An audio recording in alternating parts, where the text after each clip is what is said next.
আসসালামু আলাইকুম ওরহমতুল্লাহি ওবারাকাতুহ। প্রিয় বন্ধুরা, আশা করি আল্লাহ পাকের অশেষ মেহেরবানিতে আপনারা সকলে ভালো আছেন। প্রিয় ভাই ও বোন আমার, মহান রব্বুল আলামিন পৃথিবীর সমস্ত মানুষকে সামান্য সময়ের জন্য এখানে প্রেরণ করেছেন। এটা মঞ্জিল নয়, সড়ক, খেলতামাশা ছাড়া কিছুই নয়। আল্লাহ তাআলা বলেছেন, ইলামু, জেনে রাখো আমার বান্দারা, ইন্নামাল হায়াতুদ দুনিয়া লাইবু ওয়া লাহু, এই দুনিয়ার জীবন খেলতামাশা ছাড়া কিছু নয়। এই দুনিয়ার জীবন, এই আল্লামা ইকবাল টাউনের ভোগবিলাসের জীবন, এই দুনিয়ার জীবন খেলতামাশা ছাড়া কিছু নয়। এই দুনিয়ার জীবন, এই বিশাল বাজারের জাঁকজমকপূর্ণ জীবন খেলতামাশার বেশি কিছু নয়। আর এক আয়াতে বলেছেন, ওমাল হায়াতুদ দুনিয়া ইল্লা মাতাউল গুরুর, পার্থিব জীবন ছলনাময় ভোগ ব্যতীত কিছুই নয়। কুল্লু মান আলাইহা ফান, এখানে যা কিছু আছে সব ধ্বংস হয়ে যাবে। ও আনফুসাকুম ওয়া আহলিকুম নারা, তোমরা নিজেদের ও তোমাদের পরিবার পরিজনকে আগুন থেকে রক্ষা করো, নিজেকে জাহান্নামের আগুন থেকে রক্ষা করো এবং জান্নাতের দিকে নিয়ে চলো। এই জগৎ ক্ষণস্থায়ী, কেউ এখানে আজীবন থাকতে পারবে না। ওয়াসারিউ ইলা মাগফিরাতিম মির রাব্বিকুম ওয়া জান্নাতিন আরদুহাস সামাওয়াতু ওয়াল আরদু উইদ্দাত লিল মুত্তাকিন, তোমরা ধাবমান হও আপন প্রতিপালকের ক্ষমার দিকে এবং সেই জান্নাতের দিকে যার বিস্তৃতি আসমান ও জমিনের সমান, যাকে প্রস্তুত করা হয়েছে মুত্তাকিদের জন্য। তো আমাদের প্রত্যেককে আল্লাহ তাআলার সামনে দাঁড়াতে হবে। আল্লাহ তাআলা মানুষদেরকে সেই জগতের প্রস্তুতির জন্য এখানে প্রেরণ করেছেন। আমরা নিজের বিবেক দ্বারা আখিরাত বুঝতাম না, মৃত্যুর পর কিভাবে আবার জীবিত হব এটা বিবেক দ্বারা বোঝার মতো বিষয় নয়। ঠিক তখনই পবিত্র কোরআন আমাদের রাহবারি করছে, হাদিসে রাসূল আমাদের সঠিক সমাধান দিচ্ছে।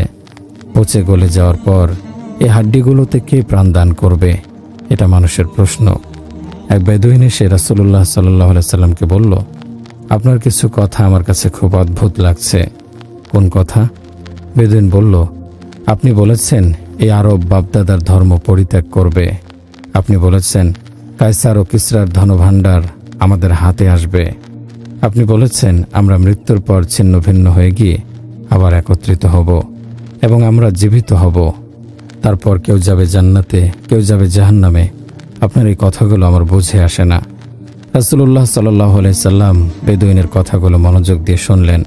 তারপর বললেন, আল্লাহ যদি তোমাকে আয়ু দান করেন তাহলে তুমি দেখবে সমগ্র আরব আমার কালেমা পাঠ করছে এবং কায়সার কিসরা আমার পদানত হয়ে গেছে।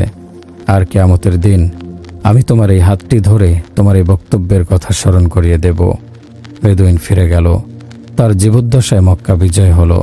তার জীবদ্দশায় ইসলাম তাবুক পর্যন্ত বিস্তৃত হয়ে গেল। তার জীবদ্দশায় কাদেসিয়ার যুদ্ধ সংঘটিত হলো, ইরান বিজয় হলো। ইয়ারমুকের যুদ্ধে মুসলমানরা রোমানদের পরাজিত করে রোম বিজয় করল। কায়সার কিসরা রোম পারস্য মুসলমানদের পদানত হলো। এবার বেদুইন ভয় পেয়ে গেল যে দুটি যখন ফলে গেছে তাহলে তৃতীয়টিও হয়ে যাবে নিশ্চয়ই। সে ইসলাম গ্রহণ করে মদিনায় চলে এলো। লোকটি মসজিদে নববীতে এসে হাজির হলে হযরত ওমর রাদিয়াল্লাহু আনহু উঠে গিয়ে এগিয়ে তাকে স্বাগত জানালেন এবং সম্মান প্রদর্শন করলেন। তারপর তিনি সাহাবীদের উদ্দেশ্য করে বললেন, জানো ইনি কে? ইনি সেই ব্যক্তি যাকে নবীজি সাল্লাল্লাহু আলাইহি ওয়াসাল্লাম বলেছিলেন, কিয়ামতের দিন আমি তোমার হাত ধরে তোমার বক্তব্যের কথা স্মরণ করিয়ে দেব। আল্লাহর নবী কিয়ামতের দিন যার হাত ধরবেন জান্নাতে না পৌঁছে তাকে ছাড়বেন না। তো বিষয়টা এমন নয় যে দুনিয়াতে এলাম আর মরে গেলাম। আমরা দুনিয়াতে ভালো মন্দ যা কিছু করেছি এসবের হিসাব সেদিন দিতে হবে। সেদিন আমাদেরকে এর প্রতিফল ভোগ করতে হবে। আফা হাসিবতুম আন্নামা খলাকনাকুম আবাসা, তোমরা কি মনে করেছ আমি তোমাদেরকে অহেতুক সৃষ্টি করেছি? আবার আমরা স্বাধীনও নই। এমন নয় যে আমরা যা খুশি করে বেড়াবো, কারো কাছে জবাবদিহি করতে হবে না। মা ইয়ালফিজু মিন কওলিন ইল্লা লাদাইহি রাকীবুন আতীদ, মানুষ যে কথায় উচ্চারণ করে তা লিপিবদ্ধ করার জন্য তারই নিকট তৎপর প্রহরী নিযুক্ত রয়েছে। আমাদের জবানের উপর, আমাদের চোখ, অন্তর, কান, সব অঙ্গ প্রত্যঙ্গগুলোর উপর নিযুক্ত করা আছে পাহারাদার। ইন্নাস সামআ ওয়াল বাসারা ওয়াল ফুআদা কুল্লু উলাইকা কানা আনহু মাসউলা। চোখ, কান, অন্তর এগুলোর প্রত্যেকটির ব্যাপারে কৈফিয়ত তলব করা হবে। বালা ওয়া রাসূলুনা লাদাইহিম ইয়াকতুবুন। আমার ফেরেশতারা তাদের নিকট অবস্থান করে সবকিছু লিপিবদ্ধ করে। তারপর ওয়া ইন্নামা তুওয়াফাউনা উজুরাকুম ইয়াউমাল কিয়ামাহ। কিয়ামতের দিন তোমাদের কর্মফল পূর্ণ মাত্রায় দেয়া হবে। যা কিছু তোমরা ঘরে বসে করেছ, যা কিছু তোমরা জীবনভর করেছ, কিয়ামতের দিন তোমাদেরকে এসবের প্রতিদান পুরোপুরি দেব। ভালো কাজের পুরস্কার দেব, মন্দ কাজের শাস্তি দেব। আমি তোমাদের কৃতকর্মের হিসাব নেব। সেদিন কামিয়াবি নাকামির চূড়ান্ত ফায়সালা হবে। নেক আমল করেছেন তো ওজনে নেকির পাল্লা ভারী হয়ে যাবে। জিবরাইল আলাইহিস সালাম ঘোষণা করবেন, অমুকের পুত্র অমুক, অমুকের পুত্র অমুক, তার নেকির পাল্লা ভারী হয়ে গেছে, সে কামিয়াব হয়েছে। এই সাফল্যের পর আর কোনোদিন সে ভাগ্যাহত হবে না, বিফল হবে না। সফল হওয়া মানে জাহান্নাম থেকে মুক্তি পেয়ে জান্নাতে চলে যাওয়া। তারপর জিবরাইল আলাইহিস সালাম আবার ঘোষণা করবেন, অমুকের পুত্র অমুক, অমুকের কন্যা অমুকের গুনাহের পাল্লা ভারী হয়েছে, নেকির পাল্লা হালকা হয়ে গেছে। এই লোক চূড়ান্তভাবে হতভাগা। এরপর আর কোনোদিন সে সফল হবে না, সে ভাগ্যাহত, তার মুক্তি আটকে যাবে, স্থান হবে জাহান্নামে। প্রিয় ভাই ও বোন আমার, আমরা কোনো দর্শন বর্ণনা করছি না। আমরা তো চেষ্টা করছি আল্লাহ ও তার রাসূলের মহব্বতের যে বীজটি ভেতরে কোথাও অবহেলিত হয়ে পড়ে আছে, সেই পর্যন্ত যেন আমাদের আকুতি পৌঁছে যায়। কোথাও থেকে যেন সেটি কিছু পানি পেয়ে যায়, যেন সেটি অঙ্কুরিত হয়ে ডালপালা গজিয়ে বাইরে বেরিয়ে আসে, সেটি পত্রপল্লবিত হয়ে ফুলে ফলে ভরে ওঠে। আমরা চাই হৃদয়টি পুনরায় জীবন লাভ করুক, যেটি একসময় আল্লাহ ও তার প্রিয় রাসূলের ভালোবাসায় পূর্ণ হয়ে উঠবে। আল্লাহর কসম, আমি আপনাদের বলছি, কখনো কখনো একান্তে খুব কান্না আসে। হে আল্লাহ, এত বয়স চলে গেছে, জীবনে একটি সেজদার মতো সেজদা নসিব হলো না। জীবনে কত ইবাদতই তো করলাম, কত নামাজ পড়লাম। এসব ইবাদতে আপনার স্মরণের চেয়ে দুনিয়ার স্মরণই বেশি ছিল। এসব ভাবলে নিজেকে খুব নিঃস্ব মনে হয়। কেমন ফকির আমরা, কত নিঃস্ব আমরা। কত পুরুষ ছিল, কত নারী ছিল, তারা সারা রাত সেজদায় পড়ে তোমাকে স্মরণ করত। আর আমরা, হে আমাদের রব, কত বদনসিব, কত হতভাগা আমরা, যে দীর্ঘ ৬২ বছরের জীবনে এক ওয়াক্ত নামাজ দূরের কথা, একটি রাকাত দূরের কথা, একটি সিজদাও আল্লাহর মুহাব্বতে, আল্লাহর প্রেমে সিক্ত হয়ে দিয়েছি কিনা আল্লাহই ভালো জানেন। এমন ভিখারি, এমন ফকির আমরা, তারপরও আমরা উৎফুল্ল যে কিছুই হারাইনি আমাদের। আরে ভাই, আমরা তো সর্বহারা পথিক, আমাদের সব কিছু লুণ্ঠিত। আমরা লুণ্ঠিত মুসাফির, আমাদের সব লুণ্ঠন হয়ে গেছে। যে কোরআন পড়ে কিন্তু কোরআন তার আত্মায় প্রবেশ করে না, যে কোরআন শোনে কিন্তু তার হৃদয়ে স্পন্দন জাগে না, যে নামাজে দাঁড়ায় কিন্তু তার অন্তর আল্লাহর সঙ্গে জোড়ে না, যে সিজদায় মাথা রাখে কিন্তু তারপরও আল্লাহর কথা তার স্মরণে আসে না, তার চেয়ে বেশি লুণ্ঠিত পথচারী আর কে হবে? হে মুসলিম ভাই ও বোন আমার, আমরা বলতে চাই, আমাদের একটি পুঁজি আছে যা আমরা হারিয়ে ফেলেছি। আমরা তারই সন্ধানে ঘুরে ফিরছি। এই অবস্থায় মৃত্যু এসে পড়লে বড় বেশি ক্ষতি হয়ে যাবে। একটি সিজদাও সঙ্গে নেই যাকে বের করে দেখাতে পারবো যে ওগো আল্লাহ, দেখো, এই একটি সিজদা আমি তোমার প্রেমে পুরোপুরি তোমার স্মরণে করেছিলাম। দেখো, একটি সিজদা তো নিয়ে এসেছি, অথচ আমার ঝুলিতে একটি সিজদাও নেই। হাসরের দিনে কত মানুষ কত কত নামাজ নিয়ে হাজির হবে, কত কত কোরবানি নিয়ে হাজির হবে, কত আমলের পাহাড় তারা মাথায় নিয়ে হাজির হবে। আর অপরদিকে পাপের স্তূপ, আমার নষ্ট আমলগুলো সেদিন কোনো কাজে আসবে না। আমল যা করেছি একাগ্রতা নিয়ে তো করিনি। আমি আপনি আমরা পাপের নর্দমায় হাবুডুবু খাচ্ছি। গুনাহের স্তূপ নিয়ে হাজির হব কিয়ামতের মাঠে। কি দেখাবো সেদিন আল্লাহকে? কোন মুখ নিয়ে দাঁড়াবো সেদিন আল্লাহর সামনে?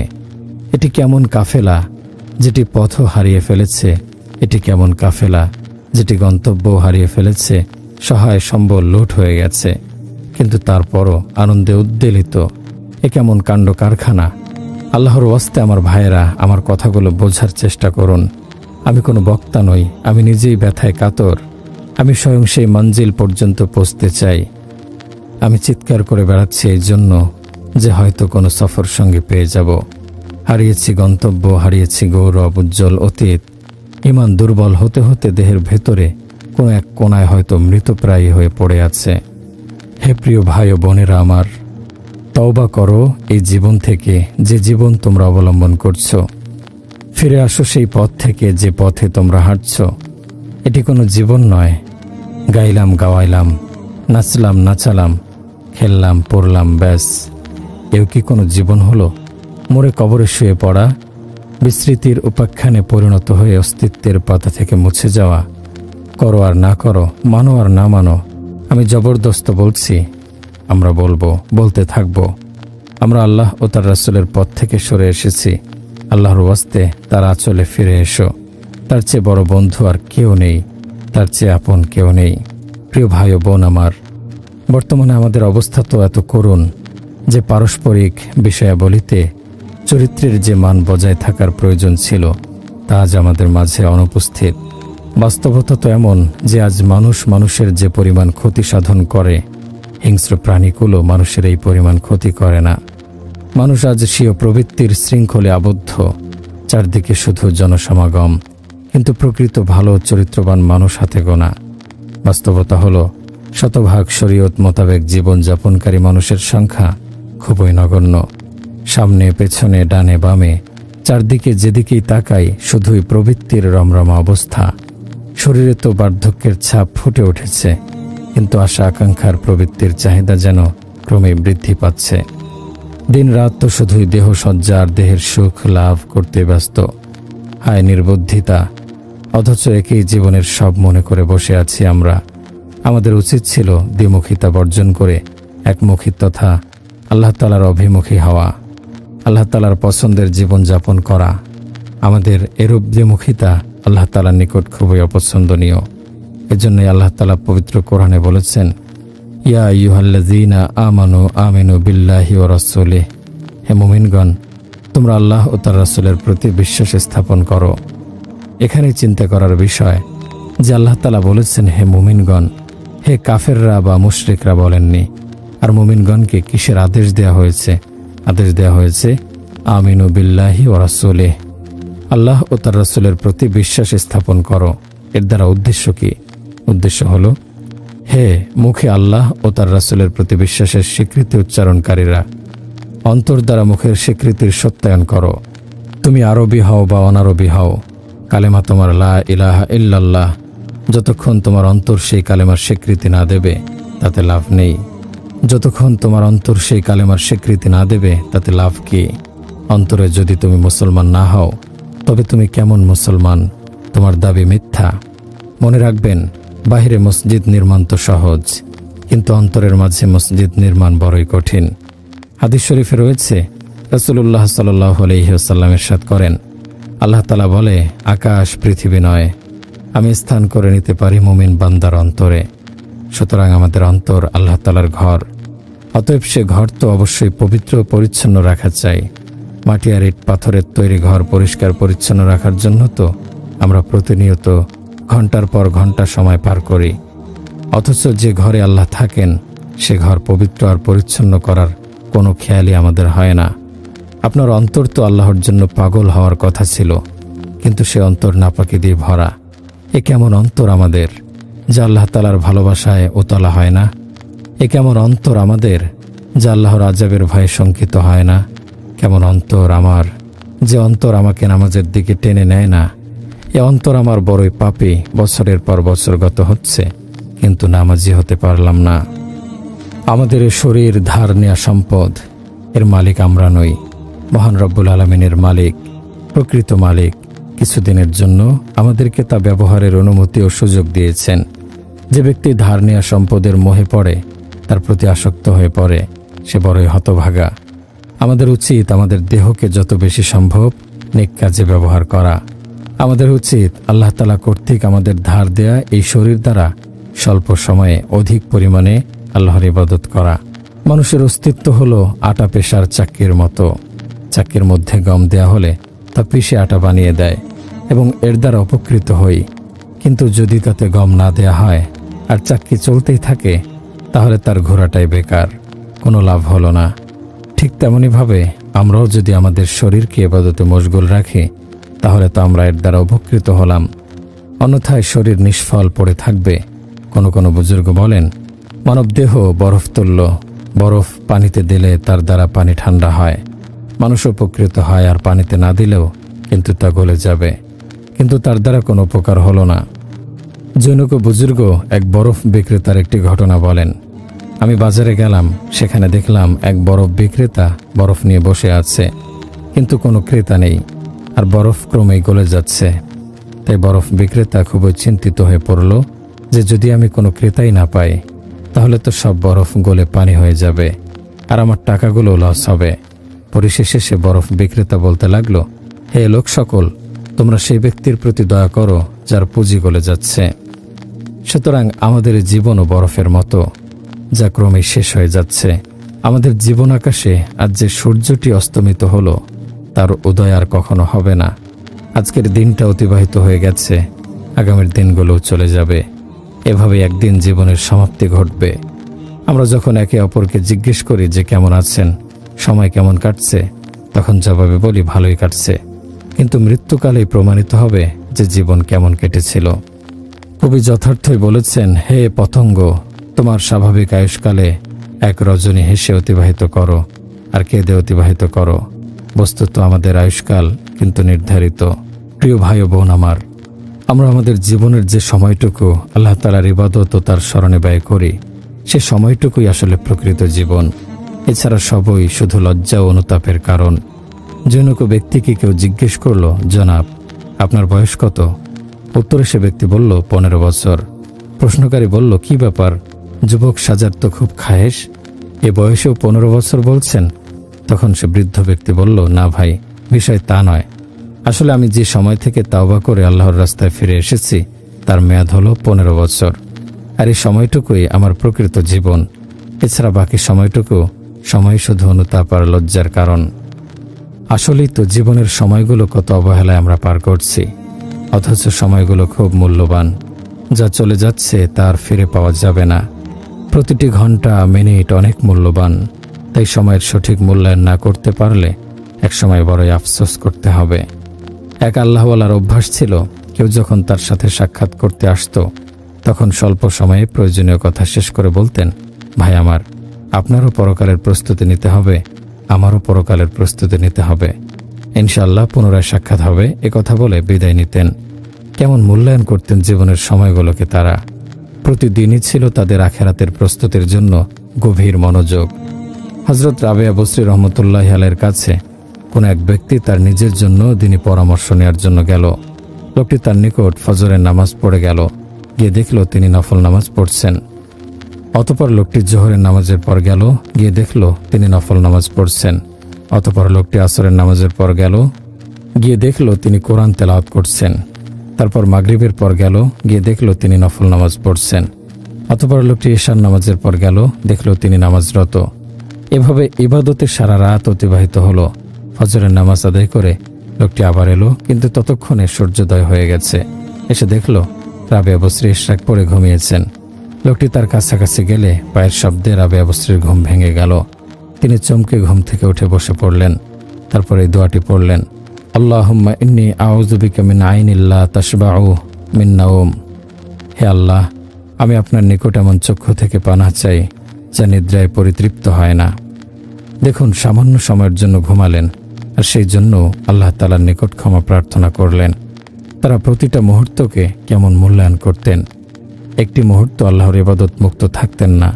কোনোভাবেই যদি অনর্থক কোনো সময় ব্যয় হতো, তবে তারা পেরেশান হয়ে যেতেন, আফসোস করতেন, ছটফট করতেন, মনে হতো জীবন থেকে কি যেন হারিয়ে ফেলেছেন।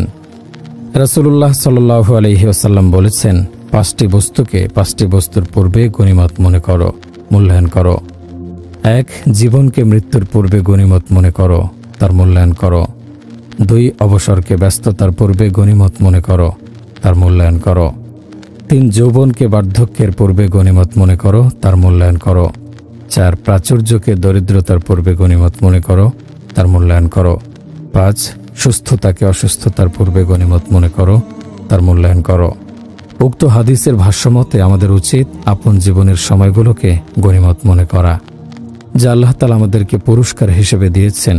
সুতরাং সময়গুলো অনর্থক ব্যয় না করে তার মূল্যায়ন করলে তার বরকত আমরা পরকালে নিজ চোখে দেখতে পাব। বর্তমানে আমাদের মাঝে যে বিষয়টির ত্রুটি লক্ষ্য করা যায় তা হলো আমরা শুনতে শুনতে বৃদ্ধ হয়ে যাই, কিন্তু আমল করি না। নসিহতগুলো শুনে সে অনুযায়ী আমল না করা চিন্তার দৈন্যতা। জাহান্নামে যাওয়ার পর ফেরেশতাগণ তাদেরকে জিজ্ঞেস করবেন, তোমরা কেন জাহান্নামে নিক্ষিপ্ত হয়েছ? তোমাদেরকে উপদেশ দেওয়ার মতো কেউ কি ছিল না? জবাবে জাহান্নামীরা বলবে, লাউ কুন্না নাসমাউ আও নাআকিলু মা কুন্না ফি আসহাবিস সাঈর। যদি আমরা শুনতাম অথবা বুদ্ধি খাটাতাম তবে আমরা জাহান্নামবাসীদের মধ্যে থাকতাম না। সুতরাং ঈমানদারগণ শোনে এবং তা আপন বিবেক দ্বারা চিন্তা করে ও তাকে বাস্তবায়ন করে। কিন্তু বর্তমানে তো মানুষ আপন অনুভূতি শুনতে পায় না। আল্লাহ তাআলা বান্দার হৃদয়ে একটি অনুভূতি দিয়েছেন। যখনই বান্দা কোনো গুনাহে লিপ্ত হয় তখনই তার হৃদয়ের সেই অনুভূতি চিৎকার করতে থাকে। সেই অনুভূতি ব্যক্তিকে তিরস্কার করে, ভৎসনা করে, কিন্তু ব্যক্তি তা শোনে না। অথচ সেই আমাদের ভালো বন্ধু। প্রকৃতপক্ষে ব্যক্তির উচিত মাঝে মাঝে হৃদয়ের অনুভূতির আদালতের কাঠগড়ায় নিজেকে দাঁড় করিয়ে নিজের প্রকৃত অবস্থাটা জেনে নেয়া। হৃদয়ের সে অনুভূতি তোমাকে তোমার প্রকৃত অবস্থা জানিয়ে দেবে।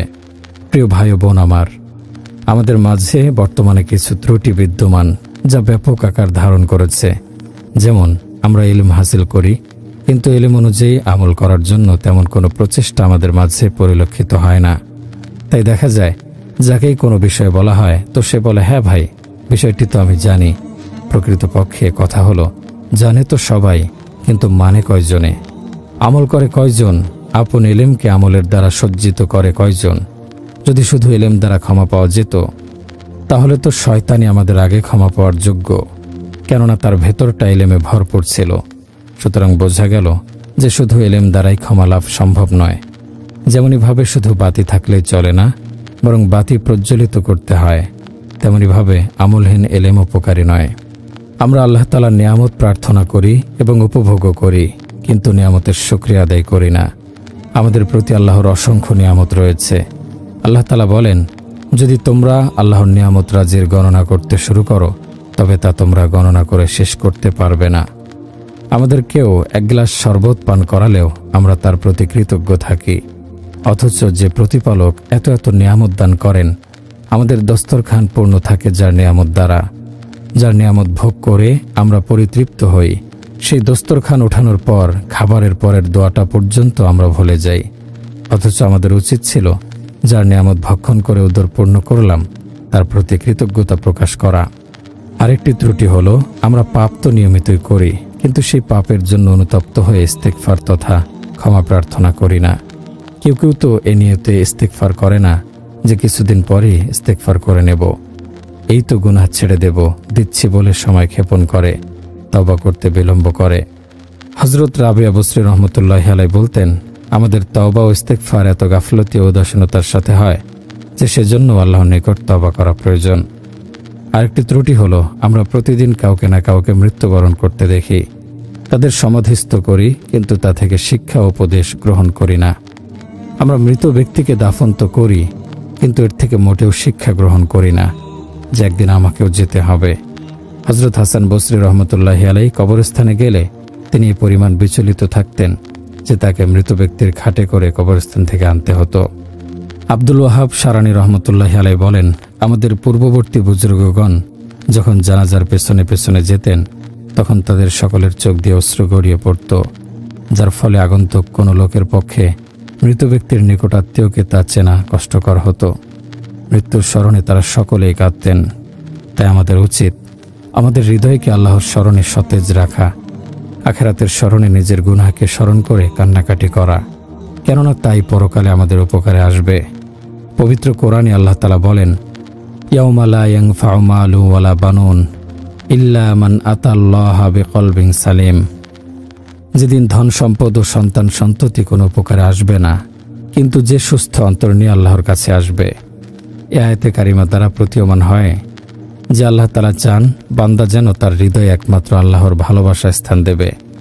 বান্দার হৃদয় একমাত্র আল্লাহর নামই স্মরণ করবে। বান্দার হৃদয় পূর্ণ থাকবে শুধু আল্লাহর ভালোবাসায়। এ ব্যাপারে এত বেশি মেহনত ও মুজাহাদা করা দরকার যেন আল্লাহ তাআলার অস্তিত্ব বান্দার অন্তরে সদা বিরাজমান থাকে। এরূপ অন্তরই হলো সুস্থ হৃদয়, আলোকিত অন্তর। সমগ্র জগৎকে যারা বিদ্যুতের আলোয় আলোকিত করল, তারাই আপন হৃদয়ে অন্ধকার নিয়ে ঘুরে বেড়াচ্ছে। হৃদয় যদি আলোকিত না থাকে, তবে পরকালে কি উপকার হবে? মনে রাখা দরকার, হৃদয় যদি অন্ধকারাচ্ছন্ন হয়, তাহলে জ্বলজ্বলে চক্ষু দ্বারা কোনোই লাভ হয় না। তুমি নিজের অন্তরকে ইলাহি নূর দ্বারা পূর্ণ করে তোলো, তাহলে আল্লাহ তাআলা তোমাকে সমগ্র জগতের সম্মান ও মর্যাদা দান করবেন। তুমি যদি আপন হৃদয়কে বশ করতে পারো, আপন হৃদয়ে রাজত্ব করতে সক্ষম হও, তাহলে দেখবে আল্লাহ তাআলা তোমার প্রতি কত বেশি দয়া অনুগ্রহ প্রদর্শন করেন। আমরা নিজেদের অন্তরকে পরিশুদ্ধ করার জন্যই এই ভিডিও দেখছি। নারী, পুরুষ, যুবক, বৃদ্ধ যারাই আমরা এই ভিডিও দেখছি, আসুন আমরা দৃঢ় প্রতিজ্ঞা করি, এখন থেকে গুনাহ করব না ইনশাআল্লাহ। না চোখের গুনাহ, না মুখের গুনাহ, না কানের গুনাহ, না অন্তরের গুনাহ। যদি আমরা চেষ্টা করতে পারি, বাকি জীবনটা আল্লাহ তাআলা গুনাহমুক্ত থাকার তৌফিক দিয়ে দেবেন। আল্লাহ তাআলা বান্দার অন্তরের পরিচ্ছন্নতা দেখেন। আপনার অন্তর পবিত্র হয়ে গেলে তখন গুনাহ আপনার কাছে সবচেয়ে ঘৃণিত কাজ মনে হবে। দুনিয়ার চিন্তায় তো জীবনের বেশি সময় বিভোর ছিলাম, এবার একটু আখিরাতের চিন্তায় বিভোর হই। অন্য সব চিন্তা ফিকির মন থেকে ঝেড়ে ফেলি, আল্লাহর ফিকিরে নিমগ্ন হই। দুনিয়াতে কে কার উপকারে এসেছে, কে কার আপন হয়েছে, সবাইকে তো আপন করে দেখেছ, এবার আল্লাহকে আপন করে দেখো। দুনিয়ার সাথে খুব নিবিড়ভাবে সম্পর্ক করেছ, এবার জীবনের বাকি কয়টা দিন আল্লাহর সাথে আত্মাকে সম্পৃক্ত করে দেখো। আল্লাহ কত দয়াবান ও অনুগ্রহশীল। প্রিয় ভাই ও বোন আমার, দুনিয়ার ধোকায় পড়ে তুমি পরকাল ভুলে আছো। তুমি দুনিয়া কামাই করতে এতই ব্যস্ত যে ভুলে গেছো দুনিয়া থাকার জায়গা নয়। আশার জালে পড়ে এবং মৃত্যুকে ভুলে ধোকা খেও না। দুনিয়ার প্রতি আকৃষ্ট হও না, কারণ দুনিয়া হলো শক্ত গাদ্দার, মস্ত বড় ধোকাবাজ। সে নানা রঙে সেজে তোমাদের ধোকা দেয়, হাজারো আশা লালসার দ্বারা তোমাদের ক্ষতিগ্রস্ত করে। তোমাদেরকে তার বিবাহ বন্ধনে আবদ্ধ করার জন্য পরমা সুন্দরী দুলহানের মতো নিজেকে সাজিয়েছে। এমনই হৃদয় কাড়া তার সাজ যে সকলের দৃষ্টি তার উপর নিবদ্ধ। সকল হৃদয়ে তার মজবুত আসন, লক্ষ মহান তার জন্য কোরবান আশেক। হায়, কেন বোঝো না? দুনিয়া তার অসংখ্য প্রেমিককে কি নির্মমভাবে হত্যা করেছে, কত না আশাবাদীকে নিরাশ করেছে, কত না দুনিয়া ভক্তকে নাজেহাল করেছে। তাই বলি, হাকিকতের চোখ দিয়ে তাকে চিনতে চেষ্টা করো। দুনিয়া এমন এক ঘর যেখানে হতাশাই বেশি। দুনিয়ার স্রষ্টাই তাকে খারাপ ও ক্ষতিকারক বলেছেন। এখানে এমন কোনো নতুন নেই যা পুরনো হবে না, এমন কোনো রাজত্ব নেই যা ধ্বংস হবে না, এমন কোনো সম্মানিত নেই যে অপমানিত হয় না। এখানে যে কোনো প্রাচুর্যই ধ্বংসপ্রাপ্ত হবে, প্রিয়দের মৃত্যু হবে, মাল দৌলত সবকিছু হারাতে হবে। ভাই ও বোন আমার, আল্লাহ আমাদের প্রতি রহম করুন। তোমরা গাফলত থেকে জেগে ওঠো। সেই দিনের আগেই ঘুম ভাঙো যেদিন কেউ বলবে অমুক অসুস্থ, অমুক জীবনের শেষ অবস্থায় পতিত। তখন কি আর কোনো ওষুধ মিলবে? কোনো ডাক্তার খুঁজে পাওয়া যাবে? কি হবে হাজার ডাক্তার ডেকে, যখন যে রোগ থেকে সেরে ওঠারই কোনো পথ থাকবে না? হঠাৎ শোনা যাবে, অমুকের কথা বন্ধ হয়ে গেছে। কত আপনজন পাশে বসে আছে, কিন্তু হায়, কথা বলার শক্তি নেই, কাউকে আর চিনতে পারছে না। হে বন্ধু, যখন তোমার এই অবস্থা হবে, তোমার কপাল ঘর্মাক্ত হবে, বুকের ভেতর হতে গোঙানির শব্দ আসবে, মৃত্যু হাজির হবে, চোখের দৃষ্টি কমে যাবে, জিহ্বা স্থিরতা হারাবে, স্বজনরা কাঁদতে থাকবে। কেউ বলবে, এই দেখো তোমার সন্তান, এই হলো তোমার ভাই, কিন্তু তোমার জিহ্বা সম্পূর্ণ বন্ধ হয়ে গেছে। তুমি কথা বলতে পারছো না, তোমার জিহ্বার ওপর মোহর লাগিয়ে দেয়া হয়েছে, তাই জিহ্বা কাজ করছে না। এখন একেবারে মরণ মুহূর্ত, সকল অঙ্গ প্রত্যঙ্গ হতে রুহ বের করা হচ্ছে। এখন তোমার আত্মীয় স্বজনের ভিড় লেগে গেছে, কাফনের কাপড়ও এসে গেছে, তোমাকে ঘর থেকে বের করা হয়েছে। তুমি এখন একটি লাশ, প্রাণহীন নিথর একটি দেহ। তোমার মোহাব্বতের দুনিয়ায় তোমার থাকার আর কোনো সাধ্য নেই। তোমার প্রাচুর্য, তোমার প্রতাপ, তোমার ক্ষমতা তোমাকে দুনিয়ায় রাখতে পারবে না। সবশেষে তোমার মৃত্যু সব কেড়ে নিয়েছে। তোমাকে শেষ গোসল দেয়া হচ্ছে, আর কেউ তোমাকে হিংসা করবে না, করবে না কেউ তোমার সাথে শত্রুতা। তোমার পরিবারবর্গ ধন সম্পদ বন্টন করতে ব্যস্ত। কিছু নেই এখন তোমার সহায়, শুধু আমল ছাড়া। একজন আল্লাহওয়ালা এক বাদশাকে নসিহত করেছিলেন যে দুনিয়ার প্রাচুর্য ও আসবাবের বেশি অধিকারী দুনিয়াকে অধিক ঘৃণা করা ও খারাপ মনে করা তার জন্য অধিক কর্তব্য। আল্লাহর পূর্ণ আনুগত্যের মাধ্যমে আল্লাহর সাহায্য কামনা করা অধিক কর্তব্য, কারণ তার সম্পদের ওপর কোনো বিপদ এসে সবকিছু ধ্বংস হয়ে যাওয়ার আশঙ্কা রয়েছে, অথবা রাজত্বের ওপর কোনো বিপদ এসে সমূলে সব ধ্বংস করে দিতে পারে, অথবা তার জানের ওপর কোনো বিপদ এসে তাকে টুকরো টুকরো করে দিতে পারে। তাই দুনিয়া সাংঘাতিক ঘৃণার বস্তু। দুনিয়া কিছু দিয়ে আবার তা কেড়ে নেয়। সে কারো কাছে এসে তাকে উল্লাসিত করে, আবার অন্যদেরকে তার প্রতি বিদ্রূপের হাসি হাসায়। দুনিয়া কারোর জন্য কাঁদে, আবার অন্যদেরকে তার জন্য কাঁদতে বাধ্য করে। কখনো দানের হাত প্রসারিত করে, আবার সেই হাত থাবা দিয়ে সব কেড়ে নেয়। আজ যার মাথায় রাজমুকুট পরিয়ে দিল, কাল তাকেই মাটির তলে ছুঁড়ে মারে। তাই দুনিয়ার আসা যাওয়া, দান করা, কেড়ে নেয়া সব বরাবর, সবই ধ্বংসশীল। আজ যা এলো কাল তা চলে যায়। আসা যাওয়ার দেয়া নেয়ার পালা বারবার চলতে থাকে।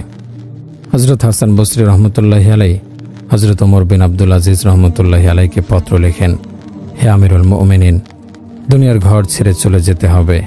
এ ঘরে চিরদিন থাকা যাবে না। অতএব হে আমিরুল মুমিনিন, দুনিয়াকে ভয় করুন, দূরে থাকুন।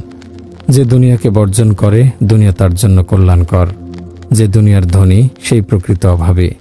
দুনিয়ার জন্য প্রতি মুহূর্তে কত যে বনি আদম হত্যার শিকার হচ্ছে। যে দুনিয়াকে ইজ্জত দেবে, দুনিয়া তাকে অপমান করবে। যে দুনিয়া জমা করবে, দুনিয়া তাকে অভাবে ফেলবে। দুনিয়া হলো সর্বনাশা বিষ।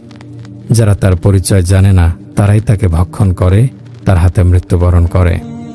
দুনিয়া ওই রূপসী দুলহানের মতো, যার রূপ ও অপরূপ সাজ সকলের দৃষ্টি কেড়ে নেয়, মনোলোভা সৌন্দর্য দ্বারা পাগল করে তোলে। দুনিয়া নামের রূপসী তার সব স্বামীর সঙ্গেই শত্রুতার আচরণ করে। না প্রথম স্বামীর প্রতি অনুরাগী হয়ে দ্বিতীয় স্বামীর থেকে বিরত থাকে, না দ্বিতীয় স্বামীকে সে প্রথম স্বামীর মতো সম্মান করে। তারপরও কোনো কোনো প্রেমিক সেই রূপসীর স্বাদ আস্বাদন করে ধোঁকাগ্রস্ত হয়। তখন সীমা লঙ্ঘন করতে থাকে এবং পরকাল ভুলে যায়। বিবেক বুদ্ধিকে দুনিয়ার হাতে বন্ধক দিয়ে পরিণামে পদে পদে শুধুই আছাড় খেতে থাকে। ফলে তাকে সাংঘাতিকভাবে লজ্জিত, অপমানিত হতে হয়।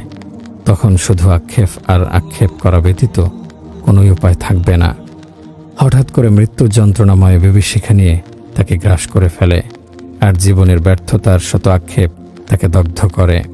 এই রূপসী মনোলোভা সৌন্দর্যের এমন প্রেমিকও আছে, যারা তার কাছে সম্পূর্ণ ব্যর্থ হয়েছে, তবুও তাকে লাভ করার জন্য কষ্টকর চেষ্টা থেকে নিজেকে অবসর দেয়নি। ফলে অপ্রস্তুত অবস্থায় খালি হাতে তাকে পরকালের পথে রওনা হয়ে যেতে হয়। অতএব হে আমিরুল মুমিনিন, এ দুনিয়া থেকে দূরে থাকুন। যত বেশি সম্ভব সাবধানে থাকুন। যখনই কেউ দুনিয়ার কিছু পেয়ে উৎফুল্ল হয়, আরেকদিকে সে তাকে দুঃখজনক পরিস্থিতির সম্মুখীন করে। এখানের হিতাকাঙ্ক্ষীরাও গাদ্দার ও ক্ষতিকারক। এখানকার শান্তি ও প্রাচুর্য হাজারো দুঃখে ভরা। যা চলে যায় তার ফিরে আসে না, ভবিষ্যতে আসবে কি না তাও অজানা। তাই ভবিষ্যতের আশাও তোমার বৃথা। সকল আকাঙ্ক্ষাই হাওয়ায় মিলিয়ে যায়, সব আশায় মিথ্যা প্রতিপন্ন হয়। এখানকার স্বচ্ছ ও ময়লাযুক্ত, আনন্দ ও বেদনাযুক্ত জীবন সর্বদাই আশঙ্কাপূর্ণ। প্রকৃত বিবেক বুদ্ধি দিয়ে চিন্তা করলে সুখের উপকরণও বিপজ্জনক এবং বিপদকে আরও ভয়ানক দেখতে পাবে। আল্লাহ রাব্বুল আলামিন যদি এ সংক্রান্ত কোনো খবরও না দিতেন এবং কোনো দৃষ্টান্ত উপস্থাপন না করতেন, তবুও দুনিয়ার স্বরূপ দেখে ঘুমন্তের ঘুম ভাঙা উচিত ছিল, গাফিলের হুঁশ হওয়া স্বাভাবিক ছিল। তদুপরি আল্লাহর পক্ষ থেকে যখন সতর্কবার্তা উপদেশ বাণী এসেছে, তারপরও ঘুমিয়ে থাকার কোনো অবকাশ আছে? প্রিয় ভাই ও বোন আমার, আল্লাহর নিকট এই দুনিয়ার এতটুকু মূল্য নেই। যেদিন থেকে দুনিয়া সৃষ্টি করেছেন, সেদিন হতে কখনো তার দিকে চোখ তুলে তাকাননি। আল্লাহ তাআলা দুনিয়ার সমূহ ধনভাণ্ডার চাবিসহ প্রিয় নবী সাল্লাল্লাহু আলাইহি সাল্লামের সম্মুখে পেশ করেছিলেন। তা গ্রহণ করলে তাতে আল্লাহর অনন্ত ভাণ্ডারের মশার এক ডানা পরিমাণও কমত না। কিন্তু তিনি তা গ্রহণ করেননি। তিনি ভেবেছেন দুনিয়াকে গ্রহণ করা যাবে না। আল্লাহর কাছে যে দুনিয়ার কোনো মূল্য নেই, তাকে ভালোবাসা যাবে না। আল্লাহ তাআলা যে বস্তুকে দূরে নিক্ষেপ করেছেন, সে বস্তুকে গ্রহণ করে নেওয়া উচিত হবে না। এজন্যই আল্লাহ তাআলা পরীক্ষার জন্য তার প্রিয় বান্দাদের দুনিয়া দান করেননি, আর শত্রুদের জন্য তা ঢেলে দিয়েছেন। ওদের ধোঁকাগ্রস্ত করার জন্য। তাই তো ওই ধোঁকাগ্রস্তরা দুনিয়ার শক্তি ও প্রাচুর্যের ফলে নিজেদেরকে অন্যদের উপর মর্যাদাবান মনে করে। ওরা কেন ভুলে যায় দুজাহানের বাদশাহ হজরত মুহাম্মদ সাল্লাল্লাহু আলাইহি সাল্লাম দুনিয়া ও আখিরাতের শ্রেষ্ঠ মর্যাদাবান। কিন্তু তিনি দরিদ্রতাকে গ্রহণ করেছিলেন, পেটে পাথর পর্যন্ত বেঁধেছিলেন। হজরত আলী রাদিয়াল্লাহু আনহু একদিন খুতবায় বলেছিলেন, বিশ্বাস করো, অবশ্যই তোমরা মরবে, মৃত্যুর পর আবার তোমাদের জীবিত করা হবে, তোমাদের আমলসমূহের হিসাব হবে। অতএব দুনিয়ার জীবন তোমাদেরকে যেন ধোঁকাগ্রস্ত না করে। এই দুনিয়া সম্পূর্ণ ধোঁকায় ঘেরা, বিপদ ঘেরা, ধ্বংসশীল বলে পরিচিত, গাদ্দার নামে অভিহিত। দুনিয়ার মধ্যকার সবকিছুই ধ্বংস হয়ে যাবে। এখানে কেবলই পালাবদল হতে থাকে। এখন কেউ ক্ষমতার মালিক, আরেক সময় তা চলে যায় অন্য কারো হাতে। দুনিয়া কোনো অবস্থাতে স্থির থাকে না। দুনিয়াতে যারা আগমন করে তারা কেউই তার অনিষ্ট হতে রক্ষা পায় না। এখানে কোনো কিছুর স্থিতি নেই। এই সুখ, এই মুসিবত, প্রাচুর্য ক্ষণস্থায়ী। এখানের জীবনটাই কলুষতাপূর্ণ। দুনিয়াবাসীদের প্রত্যেকে আপন আপন লক্ষ্যের দিকে ছুটে চলছে, কেউ এদিকে আবার কেউ ওদিকে। সকলের সীমানা কিন্তু একটাই, মৃত্যু, ভাগ্য নির্ধারিত। হে আল্লাহর বান্দারা, যে দুনিয়ায় তোমরা বাস করছো, তোমাদের পূর্বে ওই সকল লোক বাস করেছে যারা তোমাদের চেয়ে অনেক বেশি বয়স পেয়েছিল। তারা তোমাদের চেয়ে অধিক শক্তিশালী, অধিক খ্যাতিসম্পন্ন ছিল। তারা দুনিয়াকে তোমাদের চাইতে বেশি আবাদ করেছে, কিন্তু তাদের আওয়াজ চিরতরে বন্ধ হয়ে গেছে। তাদের প্রতাপ নিভে গেছে, মহাকালের গর্ভে তারা হারিয়ে গেছে। তাদের দেহসমূহ পচে গেছে, তাদের বসতবাড়ি অট্টালিকাগুলো ধ্বংসস্তূপে পরিণত হয়েছে। হজরত আলী রাদিয়াল্লাহু আনহু আরও বলেছিলেন, আমি তোমাদেরকে অত্যন্ত গুরুত্বপূর্ণ উপদেশ দেই যে তোমরা আল্লাহকে ভয় করো, দুনিয়াকে বর্জন করো। এ দুনিয়া তোমাদেরকে বর্জন করবে।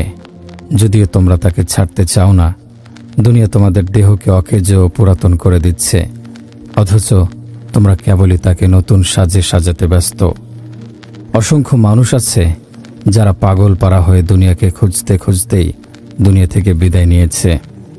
অতএব দুনিয়ার দুঃখ কষ্টের দরুন পেরেশান হয়েও না, দুনিয়ার ধন সম্পদের জন্য আনন্দিত হয়েও না, কারণ দুনিয়ার সবকিছুই ধ্বংস হয়ে যাবে। সেই দুনিয়াদারকে দেখে আমি বিস্মিত হই, যে দুনিয়া অর্জনে ব্যস্ত, অথচ মৃত্যু তাকে খুঁজে বেড়াচ্ছে। সে মৃত্যু থেকে গাফেল হয়ে আছে, কিন্তু মৃত্যু তার থেকে মোটেও গাফেল নয়। রাসূলুল্লাহ সাল্লাল্লাহু আলাইহি ওয়াসাল্লাম বলেছেন, মানুষ বৃদ্ধ হয়, কিন্তু দুটি বস্তু তার মধ্যে জোয়ান হতে থাকে, লোভ ও মালের মোহ। যেহেতু এগুলো মানুষের জন্য চরম ধ্বংসাত্মক ও বিপদগামী কারক, এজন্যই আল্লাহ তাআলা ও রাসূলুল্লাহ সাল্লাল্লাহু আলাইহি ওয়াসাল্লাম অল্পে তুষ্ট থাকার প্রশংসা করেছেন। রাসূলুল্লাহ সাল্লাল্লাহু আলাইহি ওয়াসাল্লাম সুসংবাদ দিয়েছেন, যারা ইসলামের হেদায়েতে ধন্য হয়েছে এবং প্রয়োজন পরিমাণ রিজিক প্রাপ্ত হয়েছে ও তা নিয়ে খুশি রয়েছে, ধনী গরিব নির্বিশেষে প্রত্যেকেই কিয়ামতের দিন আরজি প্রকাশ করবে, আহা কত ভালো ছিল যদি আমি দুনিয়াতে জীবন ধারণ পরিমাণ রুজি শুধু পেতাম।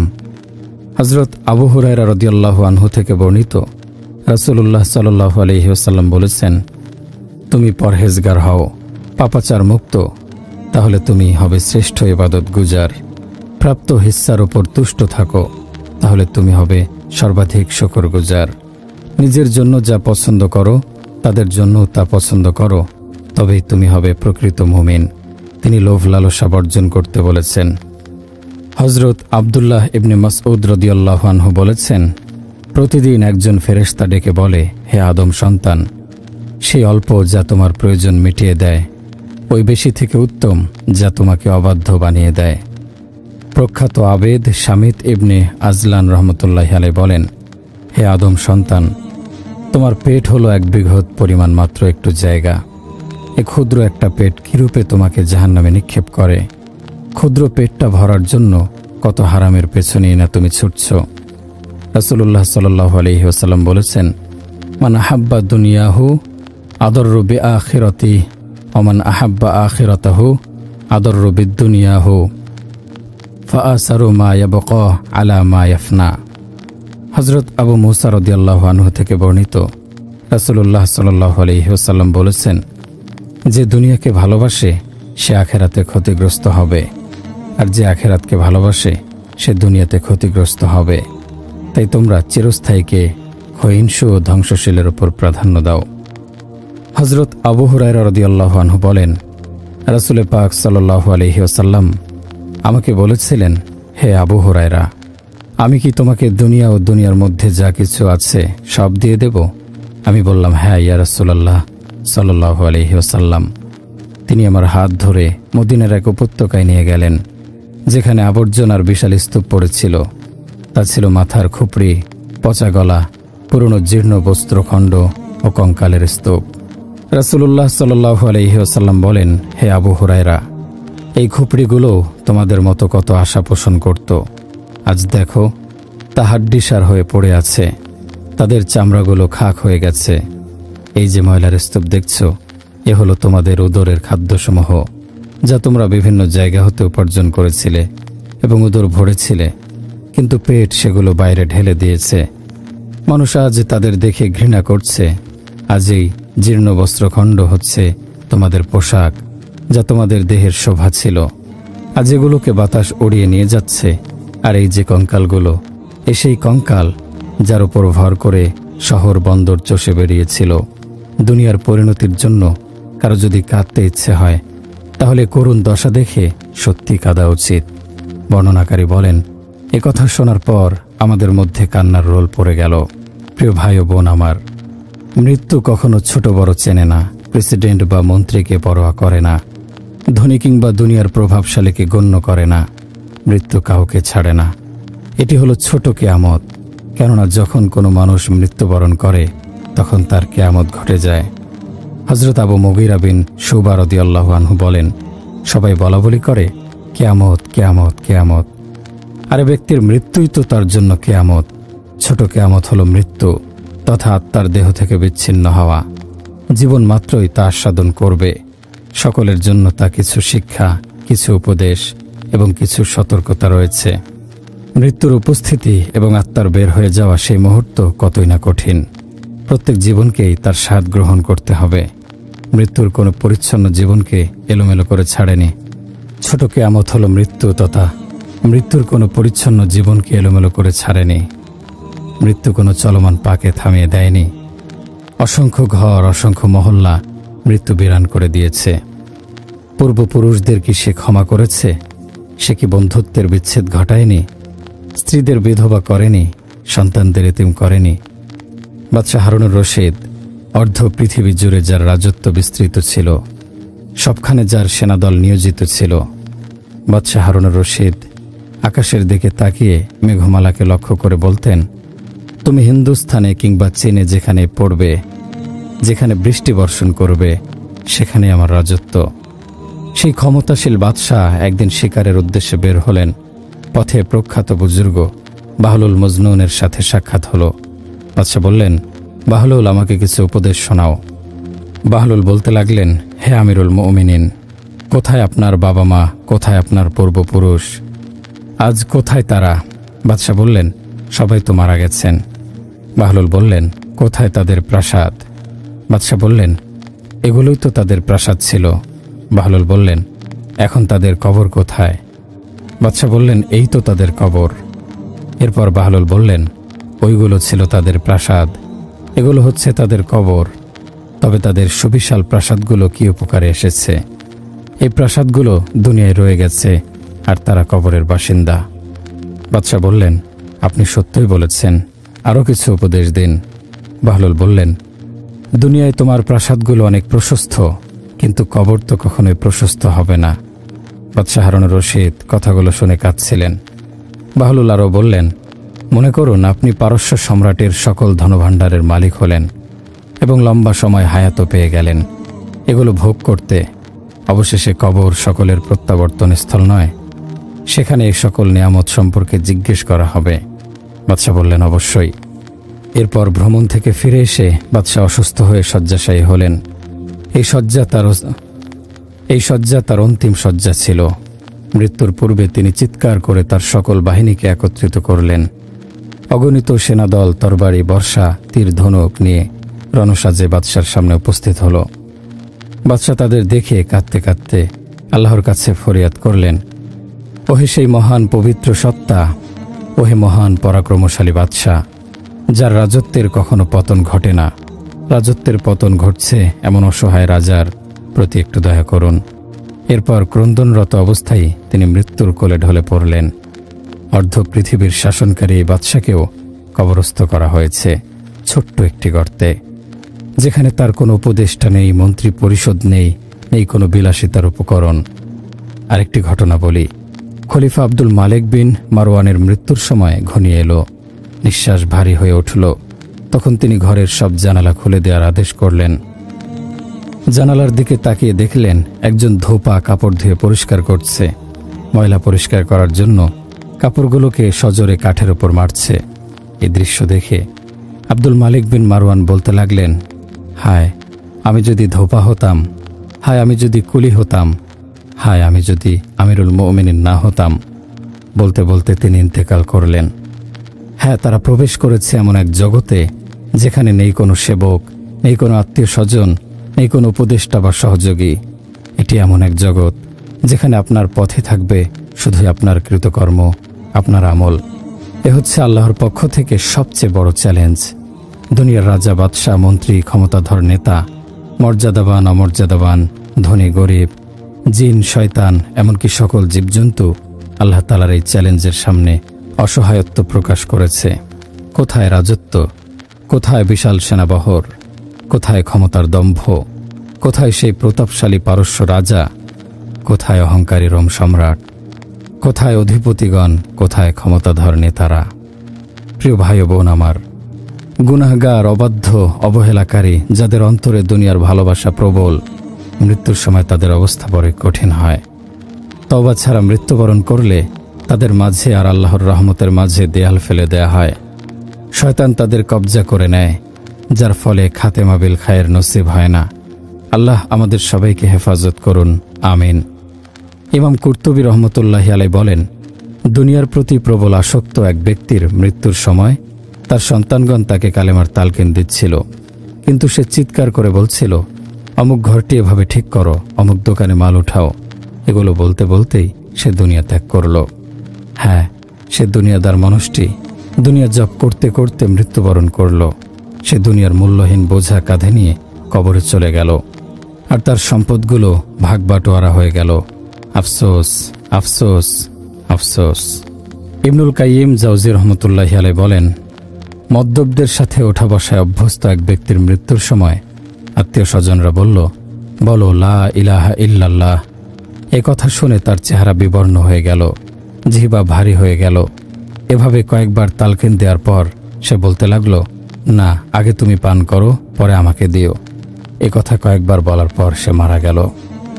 আরেকজন পাপাচারী মদ্যপ, সে এমন আসক্ত ছিল যে তার আসক্তির দরুন সে মদ বিক্রেতার বাড়ি থেকে বেরই হতো না। সর্বক্ষণ সে নেশায় বোধ হয়ে থাকত। হঠাৎ সে প্রচণ্ড অসুস্থ হয়ে শয্যাশায়ী হয়ে গেল। আত্মীয় স্বজনরা তাকে বলল, শরীরে কি শক্তি পাও, চলতে পারো? সে জবাব দিল, হ্যাঁ, চলতে পারি, চাইলে এখন মদ বিক্রেতার বাড়িতে যেতে পারবো।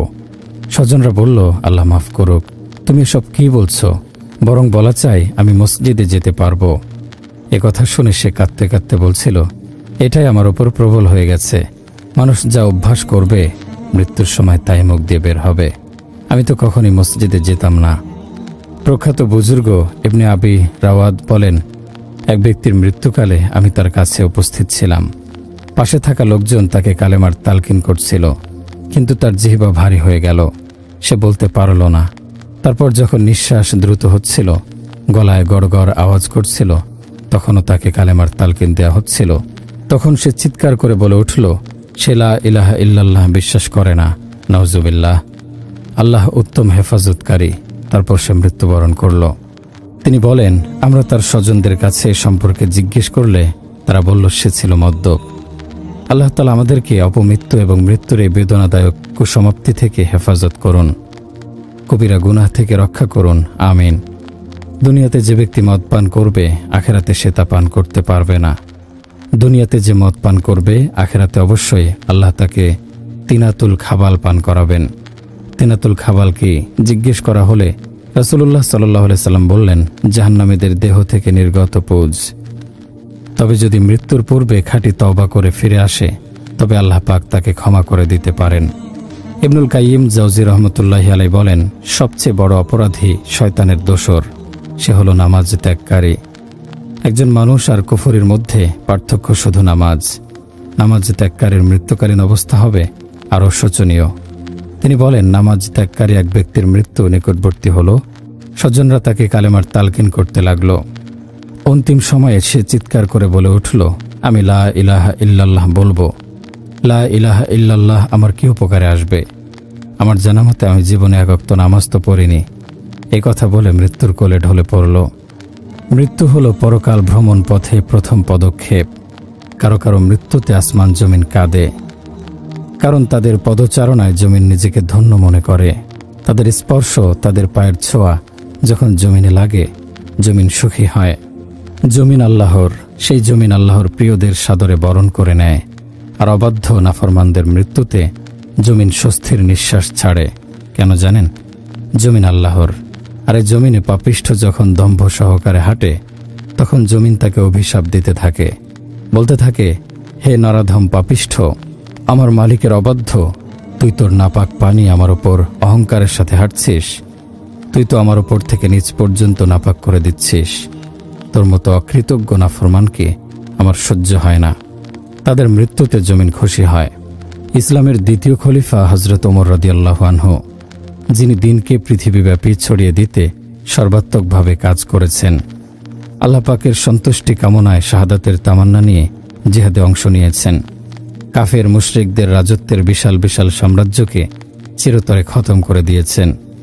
মুসলমানদের কবজায় তখন অর্ধ পৃথিবীর শাসনভার। মুসলমানদের হাতে পদানত কায়সার ও কিসরার বিশাল সাম্রাজ্য। ঠিক সে সময় ইসলামের শত্রুরা হযরত ওমর রাদিয়াল্লাহু আনহুকে দুনিয়া থেকে সরিয়ে দিতে আবু লুল নামক সন্ত্রাসীকে নিয়োগ দিল। অগ্নিপূজারী আবু লুলু কামার এবং কাঠ মিস্ত্রির কাজে অভ্যস্ত ছিল। কৃতদাস থাকত মদিনায়, চাউল ভাঙানোর কাজে ব্যবহৃত চাক্কি তৈরি করত। সে ওমর রাদিয়াল্লাহু আনহুকে হত্যার মিশন নিয়ে সুযোগের অপেক্ষায় রইল। একদিন পথের মধ্যে আবু লুলুর সাথে ওমর রাদিয়াল্লাহু আনহুর সাক্ষাৎ হলো। হযরত ওমর রাদিয়াল্লাহু আনহু তাকে উদ্দেশ্য করে বললেন, শুনেছি তুমি নাকি বলো যে চাইলে এমন চাক্কিও আমি তৈরি করতে পারবো যা বাতাসে ঘুরলেও আটা তৈরি করবে। কৃতদাস সন্ত্রাসী আবু লুলু হযরত ওমর রাদিয়াল্লাহু আনহুর দিকে বাঁকা চোখে তাকিয়ে বলল, অবশ্যই, আমি আপনার জন্য এমন চাক্কি তৈরি করব যার সুনাম প্রাচ্য পাশ্চাত্যে আলোচিত হবে। ওমর রাদিয়াল্লাহু আনহু সাথীদের দিকে তাকিয়ে বললেন, শুনে রাখো, সে কিন্তু আমাকে ওয়াদা দিচ্ছে। এরপর কৃতদাস গিয়ে দুমুখো ধারালো খঞ্জর তৈরি করল। উভয় দিক দিয়ে আক্রমণের সুবিধার্থে ধরার বাটিটি মধ্যখানে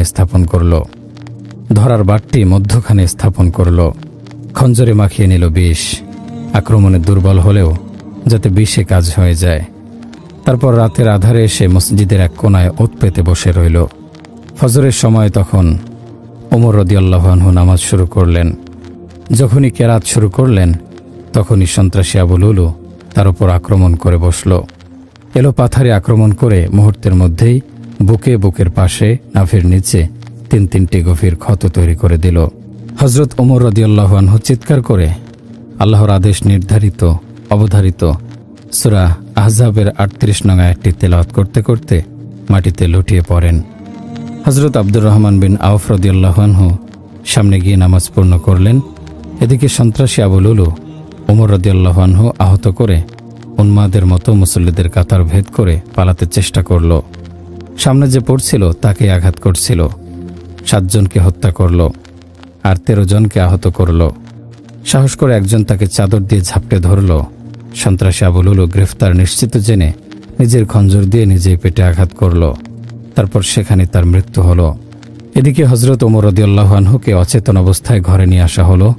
আমিরুল মুমিনিনের আকস্মিক এ দুর্ঘটনায় সবাই কাঁদতে লাগল। সূর্যোদয় পর্যন্ত তিনি অচেতন ছিলেন। সূর্যোদয়ের পর যখন জ্ঞান ফিরল, জানতে চাইলেন সবাই কি নামাজ পড়ে নিয়েছে? বলা হলো, হ্যাঁ, আমিরুল মুমিনিন সবাই নামাজ পড়ে নিয়েছে। শুনে হযরত ওমর রাদিয়াল্লাহু আনহু বললেন, আলহামদুলিল্লাহ, যে নামাজ ত্যাগ করল ইসলামে তার কোনো অংশ নেই। এরপর অজুর পানি আনতে বললেন। অজু শেষ করে নামাজের উদ্দেশ্যে তিনি দাঁড়াতে চাইলেন, পারলেন না। পুত্র আবদুল্লাহকে নিজের পেছনে বসালেন। ক্ষতস্থান থেকে রক্ত ঝরছিল। পুত্র আবদুল্লাহ বলেন, আমি ক্ষতস্থানে আঙ্গুল রেখে রক্তক্ষরণ বন্ধ করার চেষ্টা করলাম, কিন্তু পারলাম না।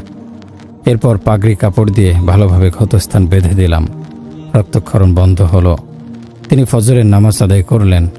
তারপর ইবনে আব্বাস রাদিয়াল্লাহু আনহুকে লক্ষ্য করে বললেন, দেখো হে ইবনে আব্বাস, একজন অগ্নিপূজারী আমাকে আহত করেছে, আরও অনেককে আঘাত করে পরিশেষে আত্মহত্যা করেছে। এরপর বললেন, আল্লাহ পাকের শুকর, তিনি আমার হত্যাকারীকে সেজদাকারী বানাননি, যে সে হত্যাকারী সেজদার বিনিময়ে আল্লাহর কাছে আমার বিরুদ্ধে প্রমাণ দাঁড় করাবে। এরপর চিকিৎসার জন্য ডাক্তার এলো। আঘাত পাকস্থলী পর্যন্ত পৌঁছেছে কিনা পরীক্ষা করতে ডাক্তার ওমর রাদিয়াল্লাহু আনহুকে খেজুর মিশ্রিত পানি পান করালেন। পানি পাকস্থলী দিয়ে বের হয়ে গেল। দুধ পান করানো হলো। দুধও নাভির নিচ দিয়ে বের হয়ে গেল। ডাক্তার বুঝলেন আঘাতে তার পেট ক্ষত বিক্ষত হয়ে গেছে, ফলে কোনো খাদ্যই পেটে থাকছে না, বেরিয়ে আসছে। ডাক্তার বলল, হে আমিরুল মুমিনিন, আপনি ওসিয়ত করতে পারেন। আমার মনে হচ্ছে আপনি জীবনের শেষ প্রান্তে পৌঁছে গেছেন। হযরত ওমর রাদিয়াল্লাহু আনহু ডাক্তারের কথা শুনে বললেন, তুমি সত্যই বলেছ, আমারও তাই মনে হচ্ছে। যদি সান্ত্বনাসূচক কিছু বলতে তবে তোমাকে মিথ্যাবাদী ভাবতাম। তারপর বললেন, আল্লাহর সামনে দাঁড়াতে হবে।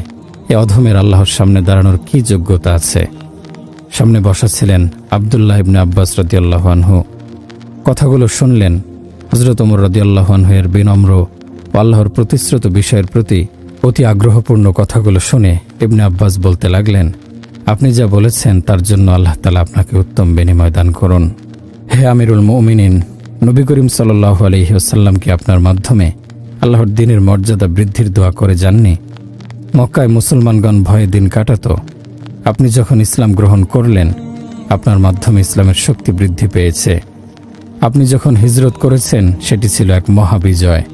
এরপর আপনি নবীজির সাথে মুশরিকদের বিরুদ্ধে সকল যুদ্ধে অংশগ্রহণ করেছেন। ইন্তেকালের সময় নবীজি সাল্লাল্লাহু আলাইহি ওয়াসাল্লাম আপনার উপর পূর্ণ সন্তুষ্ট ছিলেন। এরপর আপনি প্রথম খলিফা হযরত আবু বকর রাদিয়াল্লাহু আনহু-এর প্রধান উপদেষ্টা ছিলেন। তিনিও ইন্তেকালের সময় আপনার উপর পূর্ণ সন্তুষ্ট ছিলেন। এরপর আপনি খলিফা হলেন। আপনার মাধ্যমে মুসলমানদেরকে আল্লাহ তাআলা অসংখ্য দেশ বিজয়ের সুসংবাদ শুনিয়েছেন। অর্ধ পৃথিবীব্যাপী ইসলামের পতাকা উড্ডীন হয়েছে আপনার সময়ে। অবশেষে আল্লাহ তাআলা আপনাকে শাহাদাতের মর্যাদা দিয়েছেন। অভিনন্দন আপনাকে। কথা শেষ হলে ওমর রাদিয়াল্লাহু আনহু বললেন, হে ইবনে আব্বাস, তুমি যা বলেছ আল্লাহ তাআলার সাথে সাক্ষাৎকালে কি এরকমই বলবে? ইবনে আব্বাস রাদিয়াল্লাহু আনহু বললেন, জি হ্যাঁ। ওমর রাদিয়াল্লাহু আনহু খুশি হয়ে বললেন, তোমার জন্যই সকল প্রশংসা হে আল্লাহ। একসময় ব্যথা তীব্র আকার ধারণ করল। প্রায় অজ্ঞান হয়ে পড়ছিলেন। পুত্র আবদুল্লাহ রাদিয়াল্লাহু আনহু বলেন, অচেতন হয়ে পড়লে আব্বাজানের মাথাটি ধরে আমার কোলে রাখলাম। চেতনা ফিরে এলে বললেন, আমার মাথা জমিনে রাখো। এরপর আবার অচেতন হয়ে পড়লেন। চেতনা ফেরার পর মাথা আমার কোলে দেখে আবারও বললেন, মাথা জমিনে রাখো, আমার চেহারাটা মাটির দিকে করে দাও। এতে হয়তো আল্লাহ তাআলা অধমের অবস্থা দেখে দয়া করবেন। মৃত্যুর পর আমাকে দ্রুত কবর দিও। তারপর বললেন, ওহে ওমর, তোমার রব যদি তোমাকে ক্ষমা না করেন তাহলে তোমার ধ্বংস অবধারিত। তিনি মৃত্যুর পেয়ালা পান করলেন। চলে গেলেন মাওলায়ে পাকের সান্নিধ্যে। রাসূল সাল্লাল্লাহু আলাইহি ওয়াসাল্লামের পাশেই তাকে কবর দেয়া হলো। নবীজির আরেক পাশে শুয়ে আছেন হযরত আবু বকর রাদিয়াল্লাহু আনহু। হ্যাঁ, সত্যি হযরত ওমর রাদিয়াল্লাহু আনহু মৃত্যুবরণ করেছেন, কিন্তু প্রকৃতপক্ষে এরকম ব্যক্তিত্বের মৃত্যু হয় না। জীবনভর সৎকর্ম করেছেন, উন্নত আসন লাভ করেছেন, কবরে নিয়ে গেছেন। কোরআনের তেলাওয়াত, আল্লাহর ভয়ে অধিক ক্রন্দন, বিপদে নামাজ তাকে উৎফুল্ল রাখত। জিহাদ তার মর্যাদা উঁচু করত। দুনিয়াতে দিন প্রচারে অনেক ত্যাগ স্বীকার করেছেন। দুনিয়াতে ক্লান্ত পরিশ্রান্ত হলেও আখিরাতে ঠিকই তিনি চিরস্থায়ী সুখ লাভ করবেন। নবী করিম সাল্লাল্লাহু আলাইহি ওয়াসাল্লাম তাকে জান্নাতের সুসংবাদ প্রাপ্ত 10 জনের অন্তর্ভুক্ত করেছেন। কিয়ামতের ব্যাপারে হযরত ওমর রাদিয়াল্লাহু আনহু-এর বিশ্বাস এত প্রগাঢ় ছিল যে তিনি যখন মৃত্যুশয্যায় শায়িত ছিলেন তখন তিনি ওসিয়ত করলেন, আমার মৃত্যুর পর আমাকে দ্রুত দাফন কাফন করবে। 3বার এই ওসিয়ত করলেন। তখন জৈনক সাহাবী জিজ্ঞেস করলেন, আমিরুল মুমিনিন, আমরা তো আপনাকে দ্রুতই দাফন করব, কিন্তু আপনি কেন বারবার এই ওসিয়ত করছেন? তখন তার চোখ দুটি অশ্রুসিক্ত হলো এবং তিনি বললেন, আমি এজন্য তোমাদের দ্রুত দাফন করতে বলছি যে যদি আল্লাহ তাআলা আমার প্রতি সন্তুষ্ট থাকেন তাহলে দ্রুত আমাকে তার নিকট যেতে দেবে, আর যদি তিনি আমার প্রতি অসন্তুষ্ট থাকেন তাহলে তোমরা দ্রুত আমার বোঝা তোমাদের কাঁধ থেকে সরিয়ে ফেলবে। দেখুন হযরত ওমর রাদিয়াল্লাহু আনহু এর পরকাল কিরূপ হবে তার ঘোষণা তো রাসূলুল্লাহ সাল্লাল্লাহু আলাইহি সাল্লামই দিয়েছেন। তিনি আশারায়ে মুবাশশারার অন্তর্ভুক্ত। তারপরও তার পরকাল ভাবনা কেমন ছিল? কিয়ামতের দিবসকে সকল সাহাবাগণ অনেক বেশি ভয় করতেন। প্রকৃতপক্ষেই তো কিয়ামতের দিবসে আল্লাহ তাআলার সামনে উপস্থিত হওয়া কোনো সাধারণ বিষয় নয়। প্রিয় ভাই ও বোন আমার, আল্লাহ তাআলার নীতি অত্যন্ত সুস্পষ্ট। কেউ উত্তম কাজ করলে সে উত্তম প্রতিদান লাভ করবে, আর মন্দ কাজ করলে মন্দ প্রতিদান পাবে, তথা শাস্তি ভোগ করতে হবে। এমনটি নয় যে দুনিয়াতে কেউ আপন মন ও মর্জি মতো চলবে আর সে সম্পর্কে তাকে কোনো জবাবদিহি করতে হবে না। যারা দুনিয়াতে গুনাহে লিপ্ত হয় আল্লাহ তাআলা দুনিয়াতেও তাদেরকে নগদ কিছু শাস্তি দিয়ে থাকেন, আর আখিরাতের শাস্তি তো তাদের জন্য বহাল থাকবেই। এটা কি করে হয় যে কেউ তিক্ত ফলের বৃক্ষরোপণ করবে আর তাতে মিষ্ট ফল আসবে? যে গুনাহে লিপ্ত হবে তাকে তো শাস্তি পেতে হবে। দুনিয়ার জীবনেও মানুষ আপন পাপের শাস্তির সম্মুখীন হয়। কত জাতি পৃথিবীতে গত হয়েছে যারা আপন খেয়াল খুশি মতো জীবনযাপন করত। তারা অবাধ্যতার চূড়ায় আরোহণ করেছিল, ফলে তারা আল্লাহ তাআলার শাস্তির সম্মুখীন হয়েছিল। পবিত্র কোরআনে সেসব জাতির আলোচনা এসেছে। আমাদের উপদেশ গ্রহণের জন্য তো এতটুকু যথেষ্ট যে ইবলিস শয়তান, যে ছিল অনেক বড় আবেদ, যে ছিল ফেরেশতাদের শিক্ষক ও মর্যাদাবান, সে এত বেশি ইবাদত করত যে পৃথিবীর প্রত্যেকটি স্থানে সে সিজদা করেছে। তথাপি সে আল্লাহ তাআলার একটি হুকুম অমান্য করার কারণে চির অভিশপ্ত হয়ে গেল। আল্লাহ তাকে নির্দেশ দিলেন, আমার দরবার হতে বেরিয়ে যাও, কেননা তুমি অভিশপ্ত। আল্লাহ তাআলা তাকে আপন দরবার থেকে বহিষ্কার করলেন, বললেন, কিয়ামত দিবস পর্যন্ত তোমার প্রতি আমার অভিসম্পাত। দেখুন, সে ছিল আল্লাহ তাআলার ইবাদত গুজার। তার ইবাদতের মাধ্যমে সে ফেরেশতাদের শিক্ষক হিসেবে উত্তীর্ণ হয়েছিল, ছিল আল্লাহ তাআলার রহমতের যোগ্য, আর অবাধ্যতার ফলে হয়ে গেল অভিসম্পাতের যোগ্য। তার অবাধ্যতা তাকে নামিয়ে দিল লাঞ্ছনার সর্বনিম্নে। হযরত নূহ আলাইহিস সালামের সম্প্রদায়ের অবাধ্যতা ও তাদের পরিণতি সম্পর্কে আল্লাহ তাআলা পবিত্র কোরআনে বলেছেন, আমি নূহকে প্রেরণ করেছিলাম তার সম্প্রদায়ের প্রতি কথা বলে, তুমি তোমার সম্প্রদায়কে সতর্ক করো তাদের প্রতি ভয়াবহ শাস্তি আসার আগে। সে বলল, হে আমার সম্প্রদায়, আমি তোমাদের জন্য স্পষ্ট সতর্ককারী। এ বিষয়ে যে তোমরা আল্লাহ তাআলার ইবাদত করো, তাকে ভয় করো এবং আমার আনুগত্য করো। হযরত নূহ আলাইহিস সালাম স্বজাতির সংশোধন ও ঈমানের জন্য তাদের কাছে দ্বীনের দাওয়াত পৌঁছে দিয়েছেন। সম্প্রদায়ের পক্ষ থেকে কঠিন বাধা এবং নির্যাতনও তাকে থামাতে পারেনি। হযরত ইবনে আব্বাস রাদিয়াল্লাহু আনহু বলেন, নূহ আলাইহিস সালাম 40 বছর বয়সে নবুয়ত লাভ করেন এবং কোরআনে বর্ণনা অনুযায়ী তার বয়স 950 বছর হয়েছিল। এ দীর্ঘ সময় তিনি কখনো চেষ্টায় ক্ষান্ত হননি এবং কোনোদিন নিরাশও হননি। সম্প্রদায়ের পক্ষ থেকে নানাবিধ নির্যাতনের সম্মুখীন হয়েও তিনি সবর করেন। তার সম্প্রদায়ের প্রহারের চোটে তিনি অচেতন হয়ে মাটিতে লুটিয়ে পড়তেন। এরপর তাকে কম্বলে জড়িয়ে ঘরে রেখে যেত। তারা মনে করত তিনি মারা গেছেন, কিন্তু পরের দিন যখন চেতনা ফিরে আসত তখন আবার সম্প্রদায়কে আল্লাহ তাআলার দিকে দাওয়াত দিতেন, প্রচার কাজে আত্মনিয়োগ করতেন। তার সম্প্রদায় তাকে গলা টিপে দিত, ফলে তিনি জ্ঞান হারিয়ে ফেলতেন। জ্ঞান ফিরে এলে তিনি দোয়া করতেন, রব্বি গফিরলি লিকওমি ইন্নাহুম লা ইয়ালামুন। হে আমার পালনকর্তা, আমার সম্প্রদায়কে ক্ষমা করুন, তারা অবুঝ। তাদের এক পুরুষের ঈমানের ব্যাপারে নিরাশ হয়ে তিনি দ্বিতীয় পুরুষের ঈমানের ব্যাপারে আশাবাদী হতেন। দ্বিতীয় পুরুষের পর তৃতীয় পুরুষের ব্যাপারেও এমন আশাবাদী হয়ে তিনি কর্তব্য পালনে লিপ্ত থাকতেন, কারণ তাদের পুরুষানুক্রমিক বয়স হযরত নূহ আলাইহিস সালামের বয়সের ন্যায় দীর্ঘ ছিল না। যখন সম্প্রদায়ের একের পর এক প্রজন্ম অতিক্রান্ত হতো এবং প্রত্যেক ভবিষ্যৎ প্রজন্ম বিগত প্রজন্ম অপেক্ষা অধিক দুষ্টমিতে লিপ্ত হতে থাকে, তখন হযরত নূহ আলাইহিস সালাম সর্বশক্তিমান আল্লাহ তাআলার দরবারে অভিযোগ পেশ করলেন এবং বললেন, আমি ওদেরকে দিবারাত্রি দীর্ঘ সময় দাওয়াত দিয়েছি, পথে আনার চেষ্টা করেছি, কখনো আযাবের ভয় প্রদর্শন করেছি, কখনো জান্নাতের অফুরন্ত নিয়ামত রাজির লোভ দেখিয়েছি।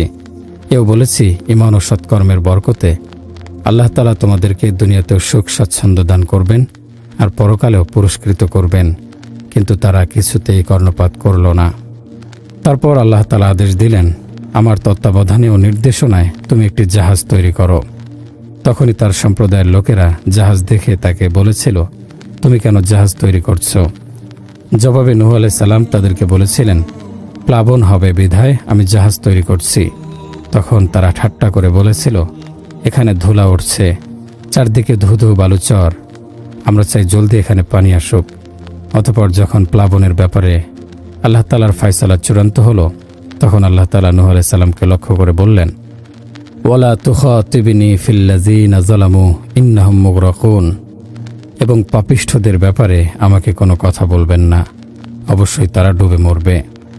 অর্থাৎ হে নবী, তাদের এরূপ শাস্তি দেখে হয়তো আপনার অন্তরে করুণা সৃষ্টি হতে পারে, কিন্তু আমার নিকট তাদের ব্যাপারে কোনো নিবেদন করবেন না, তাদেরকে আমি নিমজ্জিত করে ধ্বংস করব।